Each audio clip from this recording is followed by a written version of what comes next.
petit. Pour les objets coupants comme les lames de bistouri ou les aiguilles, n'utilisez pas les doigts. Utilisez plutôt les instruments. Pour mettre une lame de bistouri sur son manche, vous la saisissez à cet endroit-là et vous la faites glisser dans la gorge du manche. Ensuite, pour l'enlever, vous saisissez la lame à cet endroit-là, vous la soulevez et vous la repoussez. Immédiatement, vous allez la mettre dans le conteneur qui est prévu à cet effet, sans la passer à un aide. Pour les aiguilles, c'est pareil. Il y a une fenêtre dans le sachet. Vous saisissez directement l'aiguille en appuyant le porte-aiguille au fond de la fenêtre et vous tirez le fil. Et ensuite, vous commencez votre surjet ou vos points séparés. Lorsque vous passez un instrument à un aide, ne le passez pas avec le bout pointu le premier, mais au contraire, le manche le premier et tout doucement pour éviter de vous blesser. Un champ opératoire ne doit pas ressembler à ça. Il faut jeter les sachets au fur et à mesure qu'on les utilise. Il faut jeter les bouts de fil dans les baquets, les compresses également, de façon à avoir un champ toujours propre et bien rangé, de façon à pouvoir travailler correctement. De base qui servent dans tout type de chirurgie, le bistouri, le porte-aiguille, les ciseaux, ici ce sont des ciseaux de maillot, les pinces à disséquer, les trois types de base, pince à griffe pour la peau, pince sans griffe pour les gestes simples, pince de 2 baquets avec des petites griffes qui s'intriquent les unes les autres pour la chirurgie vasculaire, la chirurgie fine ou la chirurgie digestive. Les pinces hémostatiques, ici une pince de Christophe. Il y en a de toute longueur et de toute forme. Voilà, lorsqu'on travaille, il faut éviter d'opérer à main levée, les bras pendants, parce qu'on manque de précision, on se fatigue et cela peut générer un tremblement au bout de quelques temps. Il faut chercher à s'appuyer, à avoir des appuis, soit par le bras, soit par le bord cubital de la main, soit par un 5e doigt tendu, de façon à être posé, reposé, et avoir de la précision et travailler sans trembler. Le bistouri se tient comme un couteau de table entre le pouce et l'index, pas comme un poignard. Pour faire une grande incision rectiligne, on va utiliser ce bistouri à grande lame et on va bien tenir le plan que l'on va inciser.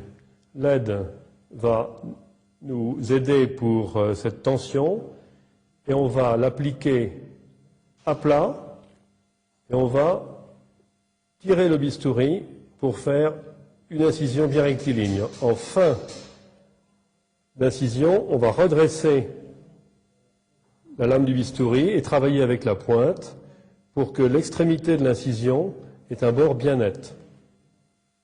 Pour les incisions plus fines, on va utiliser un bistouri à petite lame et le tenir comme un stylo, non plus comme le couteau comme tout à l'heure. L'aide va nous aider à bien tendre le plan à inciser. On va utiliser le bout de la lame et tracer l'incision tout doucement. Et il faut bien tendre le tissu pour pas qu'il fronce et bien relever, comme tout à l'heure, la lame de façon à ce qu'il y ait ici un bord et là un bord bien net. Pour les pinces hémostatiques et pour les porte-aiguilles, voici quelle doit être la tenue. Il faut mettre le pouce dans le premier anneau, le 4e doigt dans le 2e anneau, l'index ici pour guider et le 3e doigt qui s'appuie là. Il ne faut pas trop entrer le doigt car on perdra de la précision. Il faut mettre simplement le bout de la pulpe du pouce et la première phalange du 4e doigt. Ce sont des instruments courbes. Il faut les tenir avec la même courbure que la paume pour utiliser leur courbure. Ces instruments sont munis ici d'une crémaillère. Pour les fermer, c'est simple. Pour les ouvrir, il faut exercer ici une petite poussée, ce qui permet de les ouvrir. On peut aussi accentuer la fermeture et il s'ouvre tout seul. Hop. Lorsqu'on tient l'instrument de la main gauche, il faut, pour l'ouvrir, exercer une poussée avec le 4e doigt, alors que le pouce et l'index maintiennent bien l'instrument. Et ainsi, la pince s'ouvre toute seule. Les ciseaux sont les instruments qui ne fonctionnent que quand les lames frottent bien l'une sur l'autre. Pour ce faire, il faut pousser avec le pouce et tirer avec le 4e doigt qui est dans l'anneau. Ainsi, on a un bon frottement des lames. Pour les gauchers, c'est difficile, ils doivent inverser ce geste.